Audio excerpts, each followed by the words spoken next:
une manière de construire le parti révolutionnaire. Parce qu'effectivement, il faut constituer des listes complètes avec des gens qui s'engagent avec nous.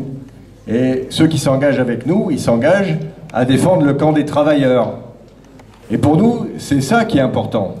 Vous savez, nous on a eu des élus, même en Gironde, et il y avait à l'époque aussi des listes du NPA concurrentes aux listes de lutte ouvrière. On a même à l'époque perdu nos élus, mais on leur reproche pas du tout, parce qu'on pense que c'est pas ça le problème de fond.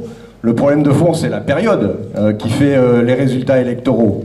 Mais ce qui est important dans toutes ces élections, c'est les gens qui s'engagent avec nous. Vous voyez, le combat dans les élections municipales, c'est un combat qui permet de construire un peu plus le parti révolutionnaire, communiste révolutionnaire qui manque dans ce pays. Et donc nous, on essaye de faire ça dans le plus d'endroits possible, c'est-à-dire que notre problème, c'est pas d'avoir des élus, notre problème, c'est que des travailleurs du rang, des retraités des couches populaires, s'engagent avec nous pour défendre ces idées-là.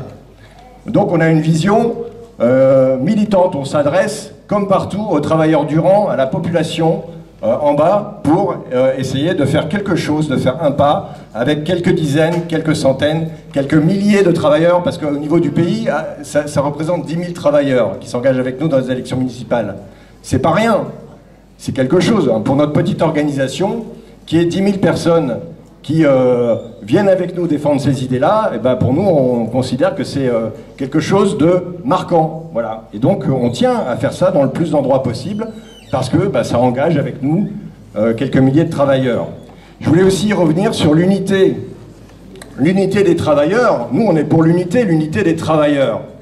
Dans les luttes qu'il y a eu récemment, alors je parle sous le contrôle de mon camarade, là, Arnaud, mais s'est posé le problème pour le 10 septembre de voir s'il y avait des travailleurs qui voulaient faire quelque chose, contrôler leur bagarre si une bagarre démarrait. Et donc on a eu dans un certain nombre d'entreprises, pour être exact dans la région, on a eu une politique où on a essayé de construire des comités de lutte. C'est-à-dire qu'on a cherché des travailleurs du rang, pas des syndicalistes, pas des gens qui sont déjà des militants, mais des travailleurs du rang qui, pour voir s'ils étaient prêts à s'organiser pour contrôler la bagarre qui allait venir. Alors on a réussi dans un petit peu dans une entreprise, c'est à Arnaud, la boîte CGI, où il y a, je crois que le comité de lutte, il représentait 13 personnes, élues par une assemblée générale de 50. Alors vous voyez, tout ça c'est très petit, mais c'est ça l'unité des travailleurs qui compte. C'est que des travailleurs du rang s'engagent pour contrôler leur bagarre à venir. Parce que c'est ça qui changera toute la donne. Soit la classe ouvrière, elle s'empare de ces luttes et elle essaie de les mener jusqu'au bout.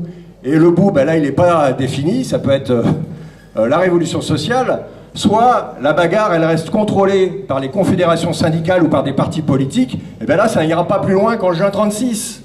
C'est-à-dire une trahison. Et on le sait parce que ces gens-là, ils sont attachés au système.